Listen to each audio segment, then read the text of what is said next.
Programa Falando em Saúde. Oferecimento Centro Auditivo Cine. Ouvir em sua forma mais sublime.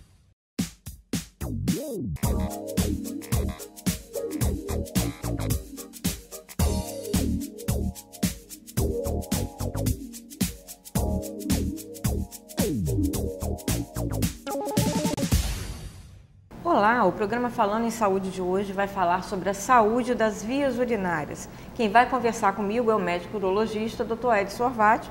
Bem-vindo, Dr. Edson. Muito obrigado, é um prazer estar com você. Há quanto tempo, né? Já esteve conosco. Verdade.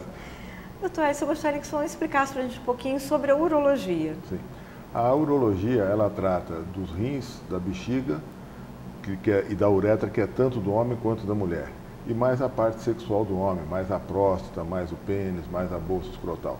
Isso engloba a nossa especialidade, clínica e cirúrgica. Clínica e cirúrgica, né? Quer dizer, as pessoas têm aquela ideia de que o urologista é só médico de homem. Não é, né? Não é. Por isso que às vezes as mulheres vão ao consultório, veem o consultório cheio de homens e tal, e ficam até envergonhadas, né? É porque as patologias são maiores por causa da próstata, por causa da parte sexual. Mas a parte urinária é comum dos dois sexos. Agora, quais as doenças mais comuns das vias urinárias? A doença mais comum na nossa região, porque é uma região muito quente, são os cálculos urinários, tanto no homem quanto na mulher. E em segundo ponto, vem os problemas de próstata, porque a população está envelhecendo e a doença de próstata é uma doença da terceira idade. Então está havendo um aumento muito grande das pessoas com mais idade e com isso a gente vai tendo mais problemas de próstata. E em terceiro lugar, vem as DSTs, que são as doenças sexuais. Essas têm períodos que são maiores na incidência, tipo carnaval, final de ano, que as pessoas viajam mais, a promiscuidade aumenta, então aumentam as DSTs. Já durante o ano, a DST ela cai um pouquinho. Agora, em relação à questão da próstata, né, doutor Edson, o governo tem um bom programa. As pessoas aderem a esse programa ou ainda existe uma restrição por parte dos homens, o que leva a esse aumento que você está falando? O tabu continua, né? O que acontece é que nós quando digo a Sociedade Brasileira de Urologia, aderiu a um programa tipo como a mulher fazia o Outubro Rosa, nós começamos a fazer o Novembro Azul, que é para alertar, para você informar a população masculina que todo mundo tem próstata e essa próstata tem que ser cuidada, ela tem que ser vista, porque a gente sabe que a doença mais comum na terceira idade é o câncer de próstata, só perde para o câncer dermatológico. Então é uma coisa muito importante, né? Então a gente alertando, nada mais do que a gente está forçando a pessoa a procurar o recurso para fazer sua revisão, fazer o seu preventivo de próstata. E também, como o homem é um ser muito complicado, porque ele nunca tem tempo para fazer as coisas, na realidade, a gente quer atingir a companheira. Porque aí a companheira, sendo informada, ela vai empurrar o seu parceiro para o urologista. Então, atualmente, a procura para o seu periódico, a procura para o seu preventivo de próstata está muito boa, né? Principalmente nos grandes centros, onde a gente consegue ter bons serviços e o governo federal também estimula esses preventivos, esses periódicos, as empresas também. Então, a gente tem uma boa assistência nessa parte prostática. Agora, de quanto em quanto tempo deve ser feito esse check-up? O governo federal preconiza a partir dos 50 anos, quando não há casos na família de câncer, porque o câncer tem um potencial genético muito grande e isso é muito familiar. Então, quando existe caso na família, a gente já começa a partir dos 40 anos a fazer o periódico preventivo desses pacientes. Quando não há casos, a gente começa a partir dos 50 anos, sabendo que a raça negra tem uma maior incidência. Então, os homens de mais de 50 anos e pretos, negros, esses têm que, com mais periodicidade, procurar o urologista. E o exame deve ser feito anualmente.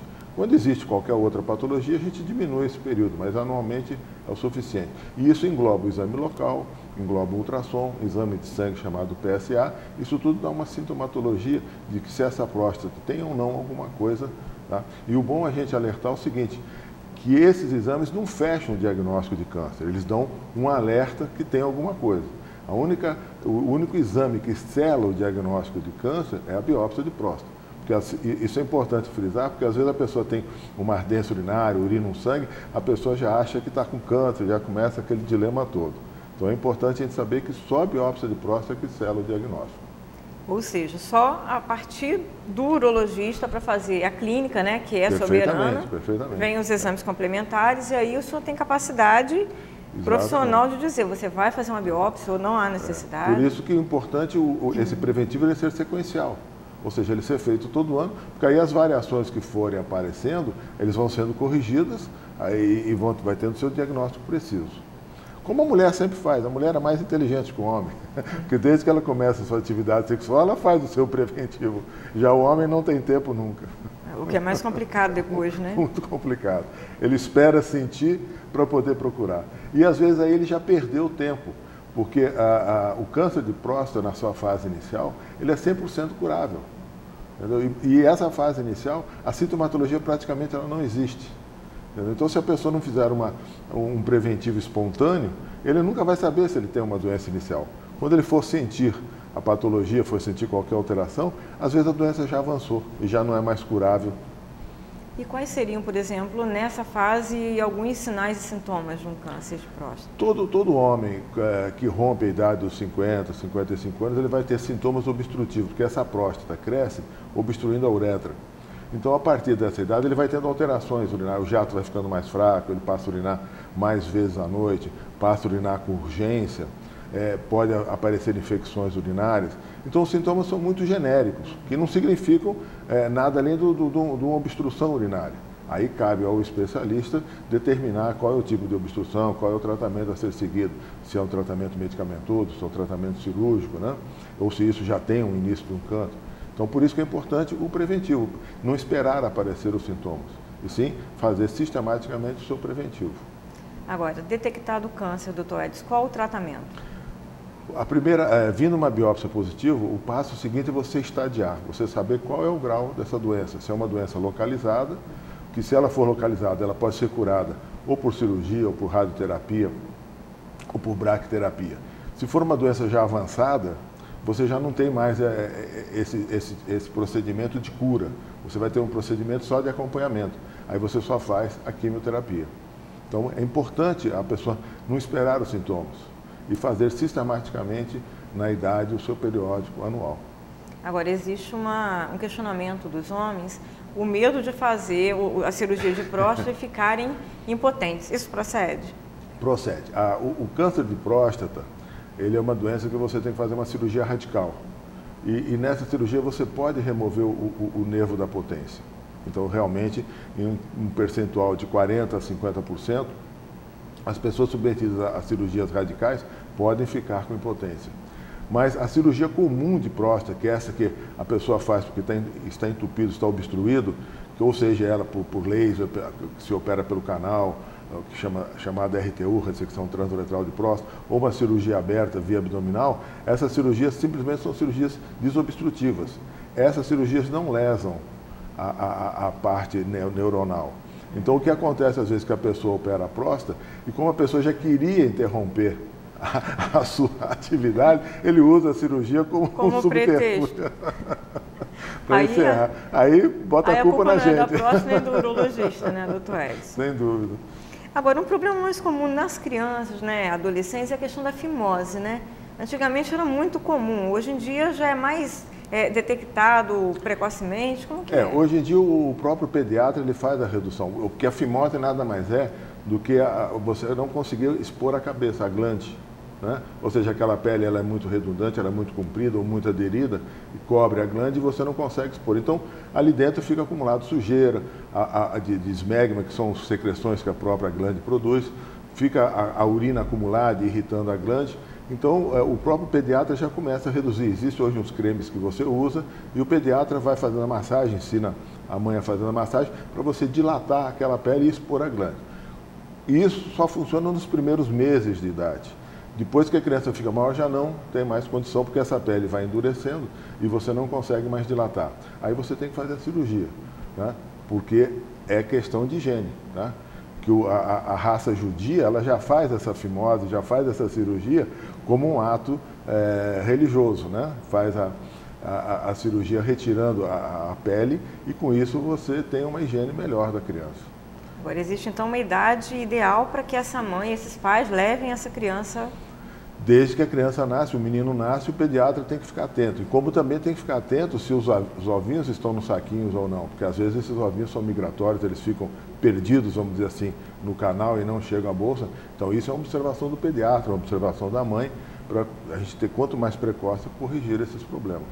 Agora, na ausência do testículo na bolsa escrotal da criança, é feita uma cirurgia, né? Também existe um período... O ideal é você fazer antes dos 3 anos de idade, porque depois dos 3 anos você já começa, como o testículo ficou retido dentro da cavidade abdominal e o calor, a temperatura interna é um pouquinho alta em relação à necessidade do testículo, por isso que o testículo fica do lado de fora, para ele ficar um pouquinho mais frio do que a parte interna do abdômen. Esse aumento de calor você começa a ter lesão das células germinativas.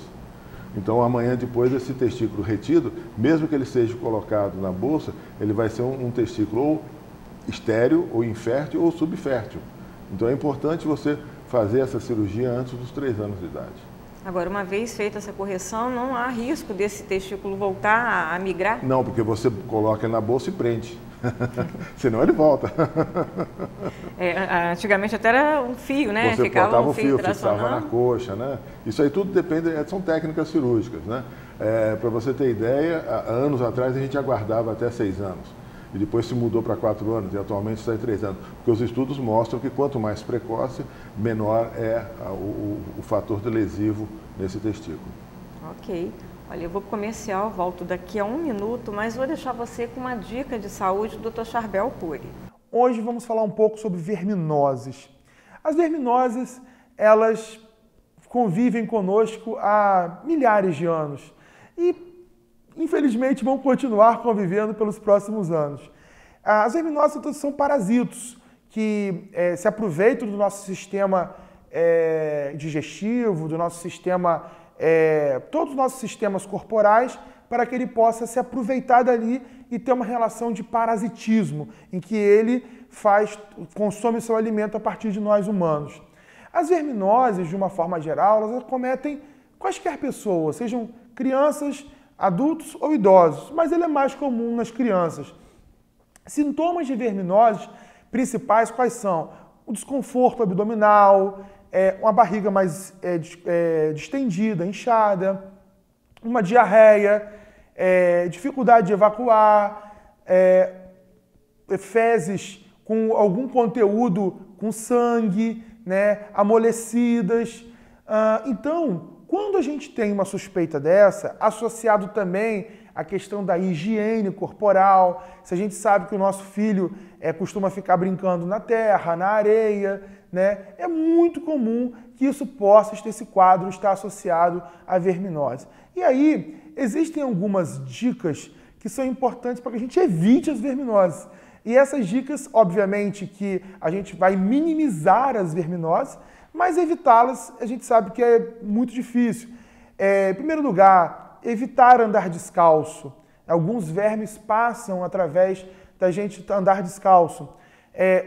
Sempre usar água fervida ou filtrada, ou mineral, para quem tem opção da água mineral, né? Evitar consumir alimentos crus, consumir alimentos mal passados, né? Pensar que um grande fator que transmite as verminoses são os vegetais, os legumes que estejam mal lavados. E o mais importante de tudo, lavar as mãos antes e depois das refeições, depois de sair, de fazer as necessidades fisiológicas, né, evacuação, a micção, né? E isso é fundamental para que a gente evite as verminoses. E, caso a gente não consiga com essas medidas evitá-las, lembrar que o principal profissional que vai fazer a prescrição de um medicamento para verminose é o médico, o pediatra principalmente. Né? Procure evitar a automedicação, não procurar saber sobre remédios de verme com um profissional da farmácia. Né? Procure orientação médica. Por quê? Em primeiro lugar, nenhum remédio de vermes é 100% eficaz. Segundo lugar, na maioria das vezes há necessidade de uma combinação de medicamentos.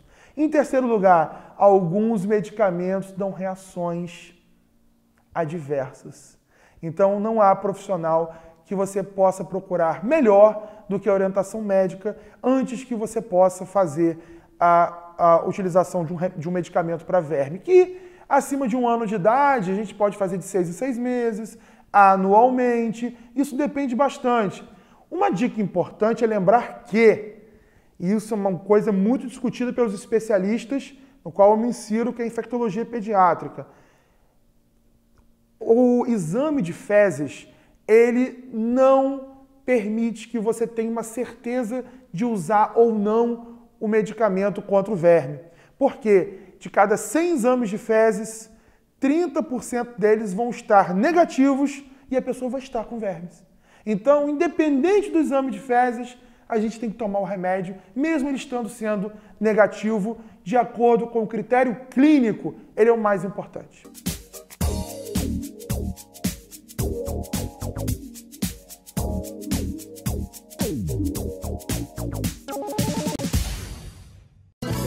A vida na forma mais sublime, com a clareza dos aparelhos Siemens.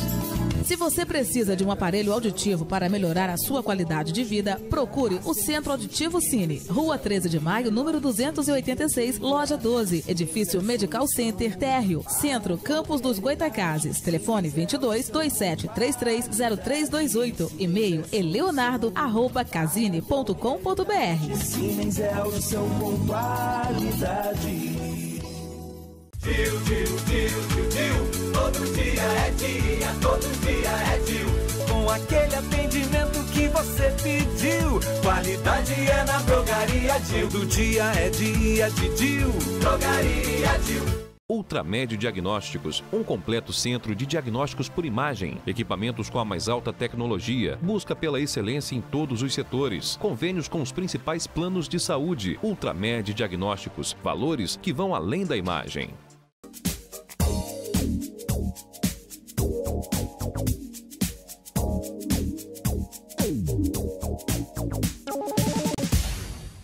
Pois é, eu falei que era rapidinho e eu vou voltar batendo esse papo aqui, gostoso, com o Dr. Edson Sorvati, né, que está tirando um monte de dúvida da gente em relação à saúde das vias urinárias, né? Perfeito. Agora, Dr. Edson, uma dúvida também, uma questão que sempre ronda a cabeça, principalmente dos casais, né? A ejaculação precoce. A ejaculação precoce, ela faz parte das disfunções eréteis, né? E isso pode acontecer no homem em qualquer idade, não existe prevalência de cor nem idade. E a gente também não sabe se essa é uma patologia que veio para ficar ou se é uma coisa transitória. Então a gente, não sabendo muita coisa, a gente não tem a cura para essa patologia, que é muito angustiante para o casal. Então a gente usa medicações para outras coisas, cujo efeito colateral é mexer exatamente nos nervos que geram essa ejaculação, que são 3 terminais. Um terminal que percebe o atrito, um que percebe o calor e outro que percebe o aperto. Esses 3 terminais informam para o cérebro que há uma condição para a ejaculação. Só que esses terminais eles ficam eletricamente muito agitados e eles informam errado ao cérebro, aí o nosso chipzinho ali detona a ejaculação. Então essas medicações para outras coisas, elas vão fazer o efeito colateral de anestesiar esses nervozinhos. Então com isso a gente vai ter uma dilatação desse tempo de relação sexual. Às vezes até demais, que a pessoa passa de uma ejaculação precoce por uma fase que não consegue ejacular e a gente dosa melhor a medicação para ele ter um ideal para o casal. Aí, na verdade, o acompanhamento médico também tem a questão psicológica, né? Tem a questão do relacionar a intimidade do casal também, né? Toda essa parte de disfunção erétil sempre envolve o casal, porque nunca é uma decisão só. E também envolve essa parte psicológica que é muito importante, principalmente no mais jovem, né? O mais jovem coloca muito essa parte do psiquismo, que é muito influenciado pela internet, pelas informações, algumas boas e outras muito erradas que existem na internet. Agora, existem os remédios, né? É o laranjinha, é o azulzinho. O que o senhor fala pra gente sobre isso? Nos últimos anos, a gente teve o acréscimo no nosso arsenal médico, o azulzinho, que nada mais é do que o Viagra, acho que já tem uns 15 anos de mercado, mais ou menos, e que nada mais são medicações vasodilatadoras, ou seja, você dilata os vasos, né, para poder você ter um maior aporte de sangue e com isso você ter uma ereção mais potente.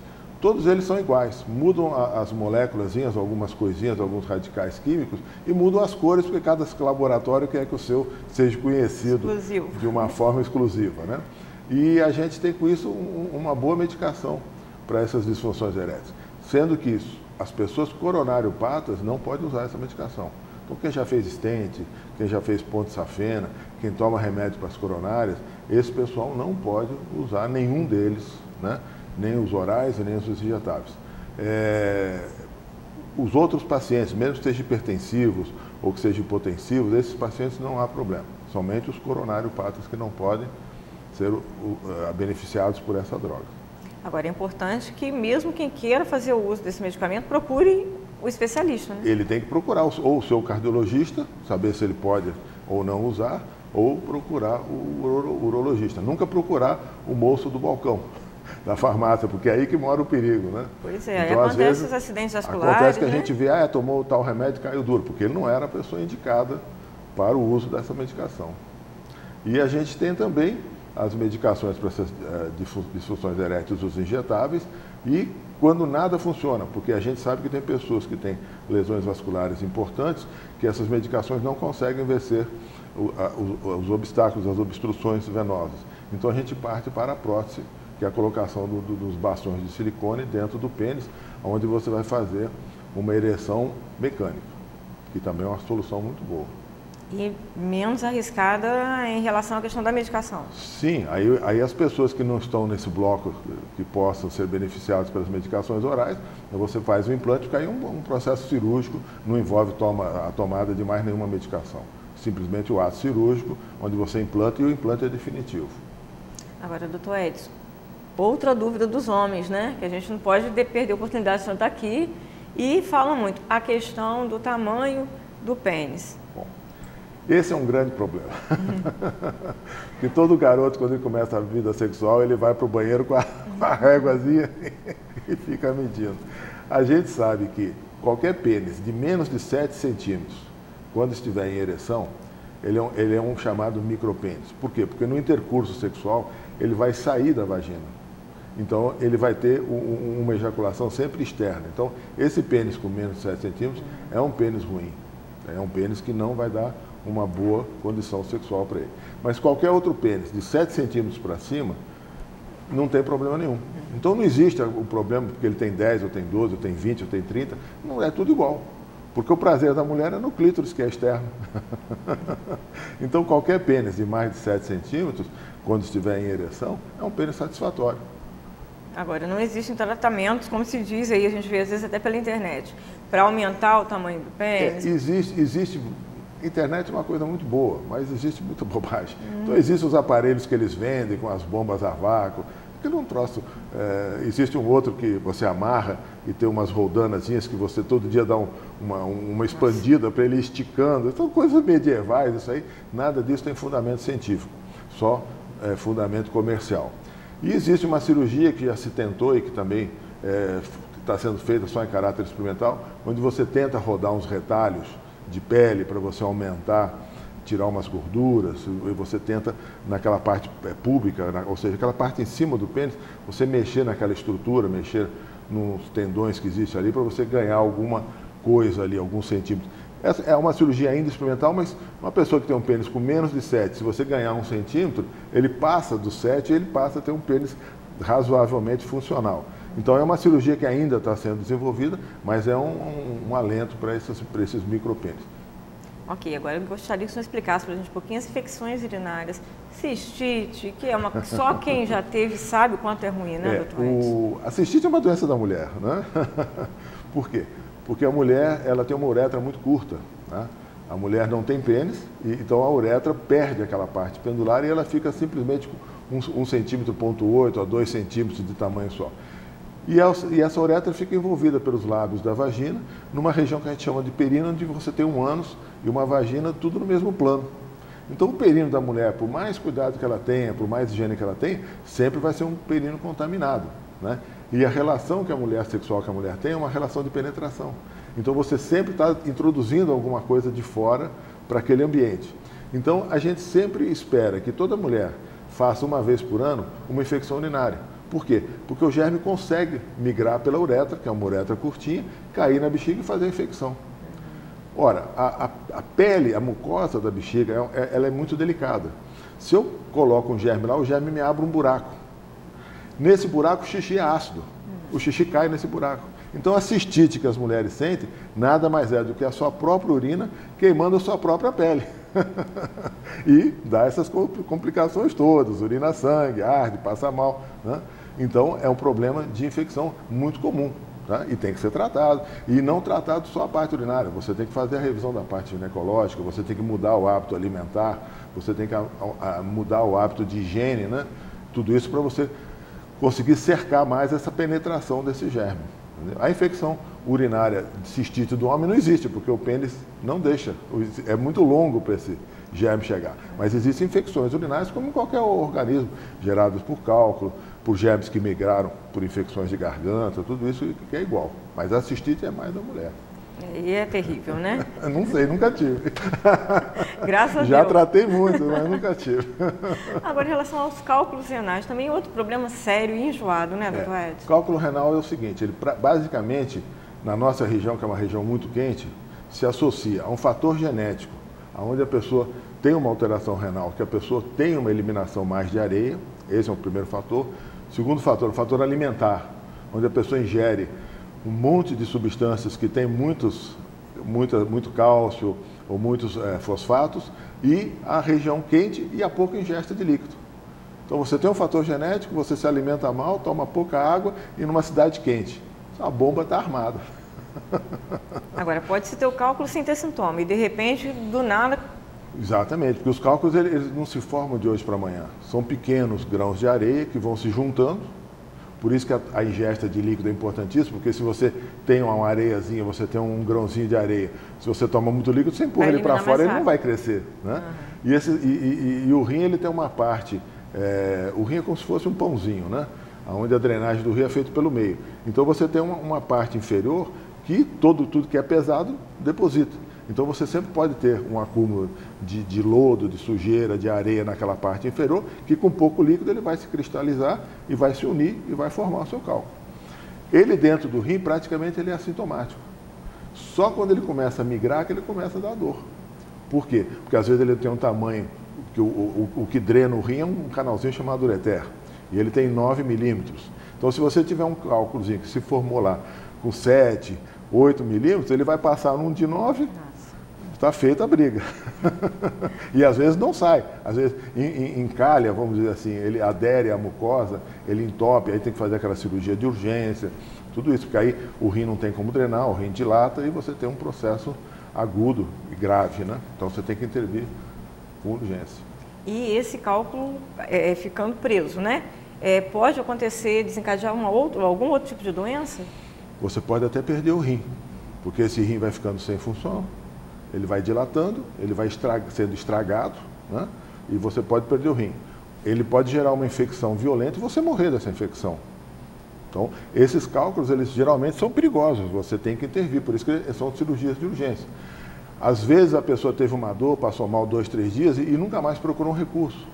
Melhorou, acabou. Melhorou, largou. Aí que mora o perigo. Você está entendendo? Porque aí ele pode estar perdendo o rim e não sabe. Então, teve a sua dor, foi tratado na urgência, depois ele tem que procurar um especialista para fazer imagem, para ver como é que está a função desse rim, para saber se não sobrou uma infecção nesse rim.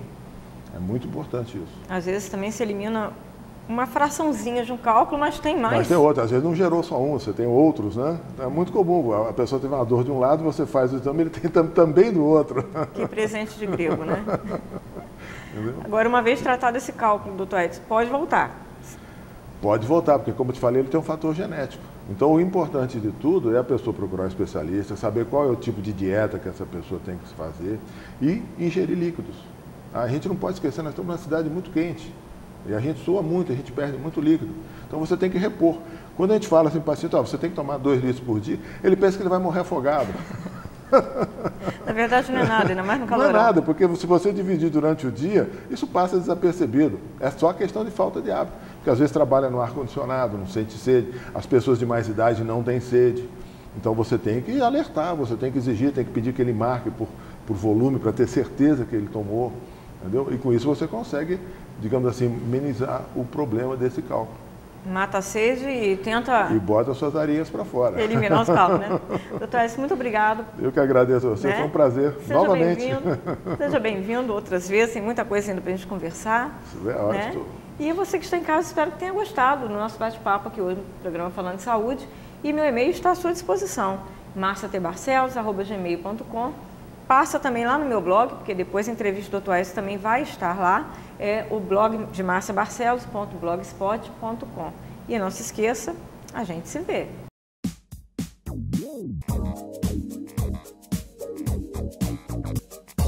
Programa Falando em Saúde. Oferecimento Centro Auditivo Cine. Ouvir em sua forma mais sublime.